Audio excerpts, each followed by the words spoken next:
नमस्कार मंडळी, श्री स्वामी समर्थ. मंगळवार 3 मार्च 2026 रोजी 2026चं पहिलं चंद्रग्रहण होणार आहे. 2 तारखेला होळी आहे आणि 3 तारखेला मंगळवारी चंद्रग्रहण होणार आहे.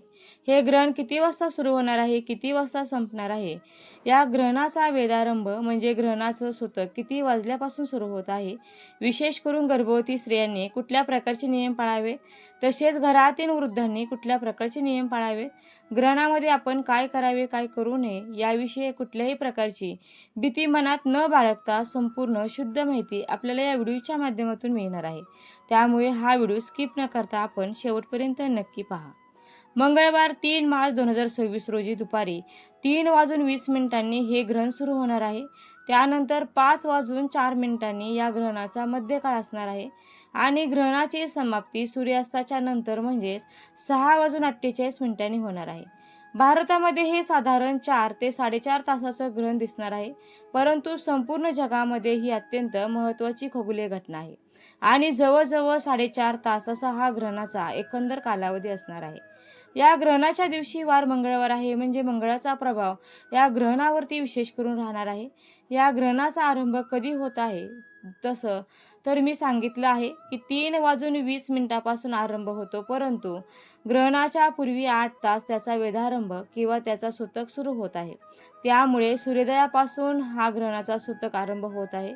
त्यामुळे सामान्य जनांनी सकाळी सूर्योदयाच्या पूर्वी जेवण वगैरे करून घ्यावं. ग्रहणाच्या वेधारंभामध्ये शक्यतो भोजन करू नये. ज्या स्त्रिया गरोदर आहेत, आबालवृद्ध आहेत, आजारी व्यक्ती आहेत, अशक्त व्यक्ती आहेत, त्यांनी सकाळी 11 पूर्वी विशेष करून भोजन करून घ्यावे.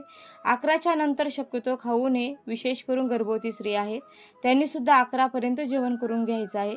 प्रत्यक्ष ग्रहणामध्ये आपल्याला मलमूत्राचा त्याग करायचा, पाणी प्यायचं नाहीये, परंतु त्यापूर्वी जो वेधारंभ आहे, ज्या काळामध्ये ग्रहणाचं सूतक असणार आहे, तर अशा काळामध्ये आपण पाणी पिऊ शकता. त्यानंतर जे काही आपले नैसर्गिक विधी आहेत टॉयलेट बाथरूमचे, ते निश्चितपणे आपण करू शकता. अगदी गर्भवती स्त्रिया सुद्धा पाणी ग्रहण करू शकतात. आता गर्भवती महिलांनी कोणते नियम पाळायचे? अगदी छोटे छोटे नियम आहेत आणि हे नियम गर्भवती महिलांनी पाळायचे आहेत. बघा, ग्रहण काळात गर्भवती महिलांनी मांडी घालायची नाही, पायाची आडी घालायची नाही, बोटे मोडायचे नाहीत, यावेळेस केस विंचरायचे नाहीत किंवा केसांना वेणी देखील घालायची नाही, म्हणजे गाठ मारायची नाही. त्याचप्रमाणे या वेळेमध्ये आपल्याला पायावर पाय टाकून बसायचं नाही, मांडी घालून बसायचं नाही, कुठल्याही प्रकारची वस्तू चिरायची नाही किंवा कापायची नाही किंवा सुई धाग्याने काही गोष्टी आपल्याला शिवायच्या नसतात. त्याचप्रमाणे आपल्याला स्वयंपाक करायचा नाही. शक्य झाल्यास आपण या वेळेमध्ये जेवण करू नये, कारण या ग्रहणाच्या काळात देखील खूप प्रमाणात विषाणूंचा प्रभाव हा पृथ्वीवरती असतो, आपल्या आजूबाजूच्या वातावरणात असतो आणि ते अन्नावर पाण्यावर बसतात आणि आपण हे अन्न या वेळेत ग्रहण केलं तर आपल्याला त्याचा त्रास हा होऊ शकतो. यासाठी या वेळेत आपल्याला कुठल्याही प्रकारचं जेवण करायचं नाही. आता जर का लहान मूल असेल, त्याला भूक लागली तर तुम्ही खायला देऊ शकता. आजारी व्यक्ती असतील, गोळ्याचा टायमिंग असेल, खावं लागत असेल तर मग तुम्ही त्यांना देऊ शकता. गर्भवती महिला असतील, डॉक्टरने काही औषधे घ्यायला सांगितली असतील, पाणी घ्यायला सांगितलं असेल तर तुम्ही ते पाणी देखील पिऊ शकता. वॉशरूमला देखील तुम्ही जाऊ शकता.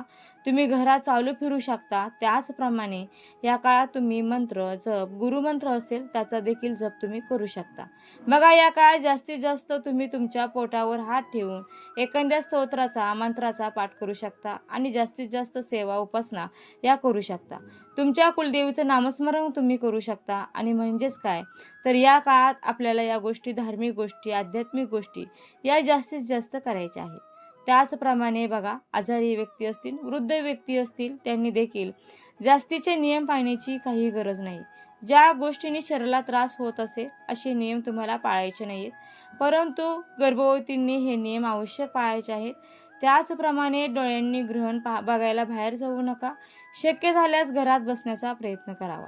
ग्रहण काळ हा मंत्रसिद्धीसाठी आणि नामस्मरणासाठी सर्वोत्तम मानला जातो. बघा, या काळात केलेला जप 1000 पटीने अधिक फळ देतो आणि म्हणून या काळामध्ये जप, तप, मंत्र करावा. कोणत्या मंत्राचा जप करावा, तर चंद्राचा मंत्राचा जप करू शकता. ओम सोमाय नमः हा चंद्राचा मंत्र आहे, तर या मंत्राचा जप करू शकता किंवा तुमच्या सद्गुरूंनी तुम्हाला जो मंत्र दिला असेल किंवा तुमच्या नित्य साधनेतला कुठलाही मंत्र असेल त्याचाही जप करू शकता. महामृत्युंजय मंत्र सुद्धा ग्रहण काळामध्ये म्हणावा. नकारात्मकता दूर करण्यासाठी रामदास स्वामींनी लिहिलेलं मारुती स्तोत्र असेल, हनुमान चालिसा असेल, बजरंग बाण असेल, अशा स्तोत्राचे पठण करणं देखील खूप लाभदायक मानलं जातं. कुलदैवताचं नाव घेणं सुद्धा सर्वात प्रभावी ठरतं. बघा, या सगळ्या गोष्टी करायला जमतीलच असं नाही. यातली कुठलीही एक गोष्ट जमली तरी ती आवश्यक करावी. ज्याचे भाग्य साथ देत नाही त्यांच्यासाठी हे ग्रहण एक दुर्मिळ संधी आहे. भगवान वेदव्यास म्हणतात की ग्रहण काळात केलेले जप, दान, ध्यान आणि सत्कर्म हे 1,00,000 पट फळ देतं. तुमच्याकडे कोणताही मंत्र नसेल तर श्री स्वामी समर्थ या मंत्राचा जप करा. होळीची पौर्णिमा ही मनवादी तिथी आहे.